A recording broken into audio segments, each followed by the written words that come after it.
Good morning, it's your boy Jacob, Orange Cactus Coffee, back at it again with Gost Coffee. This is a local roaster. I am again using the Baratza Encore and I'm going 32,500 and I am tasting a Gesha. I'm not exactly certain how to pronounce it. I think I go back and forth, Gesha and Gesha. This is from Colombia, from Manos Juntas Micro Mill. It is an anaerobic natural. Upon arrival, the Brix and pH were recorded, then the cherries are placed in large hermetic tank for 5-day-long anaerobic fermentation. After this, the cherries are taken to raised beds under a parabolic dryer to begin their 30-day process of slowly drying. It's got pictures of that process on it. I think that's pretty cool. And then also Gost has art on the front of the bag that is pretty cool. I think incorporates the colors of the Colombian flag there. But yeah, so anyways, we're gonna try that one today. I'm gonna go 100-gram bloom here. And then I don't know whether it's false advertising or not, because I didn't buy this cup. They just put it in there when Mikey bought the Baratza for me and they delivered it and the coffee that we tasted yesterday. He gave me this cup. And so I was like, you know what? I'm going to use their to-go cup today. Let's excavate a little bit here, get some of that dried coffee up and going. And it smells really good. It smells really nice. In fact, Zeke this morning took a smell of it and said, this doesn't taste. Took a smell and then said, this doesn't taste. He took a smell and then said, this doesn't smell like coffee. And so I said, well, what does it smell like? And he says, it smelled like chocolate.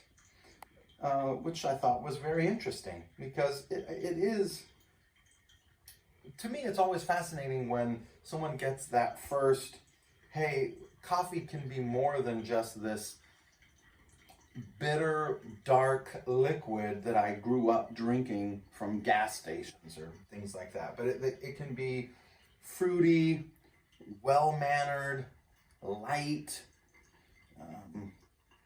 juicy, the lingering juicy. You know, that it can be more than just, I don't know, a caffeine delivery system.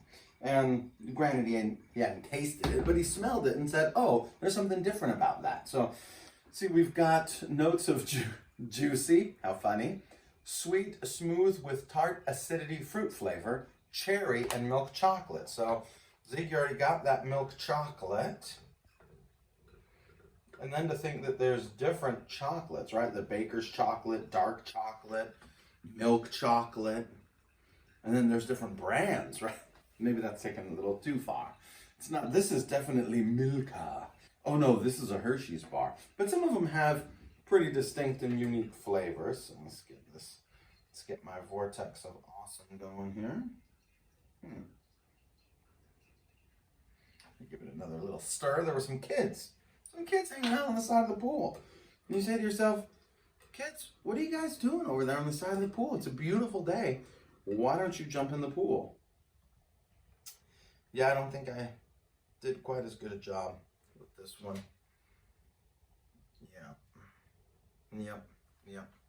You can tell, I don't know if you can tell, but you can see how the bed is not quite flat right there. You see there's kind of that little lump and that little, it's not ideal, not what you're looking for. You want to get completely flat all the way across. Yeah, it's not terrible, but it's not ideal. It's not ideal, but besides that, it looks good. It is looking good. All right, let's get a little bit of that. I'm using the tulip this morning because I thought to myself, if it's going to be fruity, but maybe I should have gone with the blueberries to the face split cup. But I thought, you know, let me go with the tulip and see how that goes. Fill the rest of that out. my to-go cup for today. Although, I gotta be honest with you, when I get to work, this is what I do. I take the coffee out of the to-go cup and I put it into a ceramic mug because I don't like the lids. I don't like the plastic lids. Don't like drinking out of plastic lids. I don't. Don't like the plastic, don't like the way it feels on my lips, on my mouth. I don't like the way it tastes, I don't like the way it smells. There's something to it. The heat of the coffee warming up the plastic makes it weird. And I don't like it. Yeah, I said it. I don't like it. Starbucks.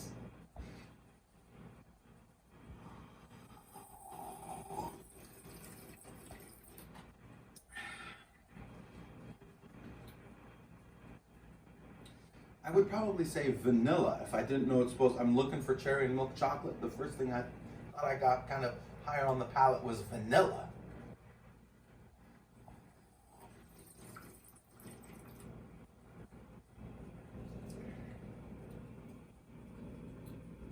I can see the cherry, but I'm not getting like, well, maybe the vanilla's gone. But there is some fruitiness. I think it's hard for me to pick out the cherry in it. It's kind of almost like a generic fruit flavor.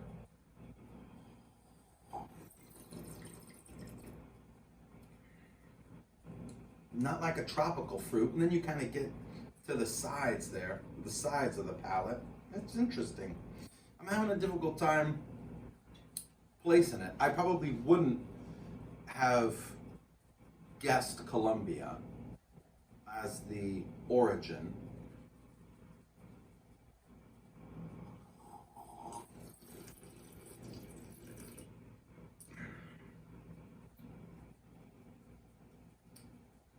I see the cherry. I don't know if I'm getting the milk chocolate quite yet, but I think more of a fruity and cherry flavor. But it's interesting you mentioned Starbucks. We go on the tangent real quick, because remember, Starbucks used to be the third place. You had work, you had home, and you had the third place. They wanted to be that third place that you come to and you hang out and you chill. And remember, they served you in ceramic. You would get, for here, you would get it in ceramic mugs. They would come by and then they would clean up, but then they sought to improve, whatever they were improving, and everything was in to-go cups now, or takeaway cups, whatever you want to call it. All in cups like this became the new standard. Everything is in this right here. Everything's in that. And I think they changed a little bit, and I don't think it was for the better, because if I give you one of these, here you go, sir. There you go. What are you thinking? Do you want me to stay, or do you want me to? Yeah, I want you to go. Here's your coffee. Thanks for spending $5, and please leave. Get on out of here so I can get the next people in. So that's not really the third place anymore. And I think they've lost a sense of that, a sense of their own identity a little bit. But maybe that's what happens when you get really big. But I think there's something missing. And nowadays you can't even get them. If you ask for ceramic or porcelain to sit down, they're going to tell you, I'm afraid you have to leave, sir. You can't stay and hang out. You gotta go. And then it's like, I remember the first time we came here to Illinois and I asked for cortado. I asked it for, in one of these. One of these. Can you give it to me in one of these? And they said, I'm afraid not. Because of the coronavirus, I have to give it to you in one of these. So I'm thinking, because I'm a little slow, I know, wrap it up. I'm wrapping it up. But I'm a little slow, and I'm like, how does the corona know to not attack this, but just attack this? And then, like, if you're gonna wash this, it's gonna get hot in the dishwasher. I mean, it's gonna get disinfected when you put it in the dishwasher. That's what heat does, it kills everything. That's kind of the process for washing dishes, is to make them clean and to kill everything. And then it's like, if you're touching this and you're touching that, I'm touching it, I kill it, I leave it. Anyways, I think they're missing out. I don't think the two mugs make a difference, but I could be wrong. I'm not a doctor. But I guess everybody's a doctor in 2020 now. So anyhow, one more taste. Just want to see if I can get the milk chocolate.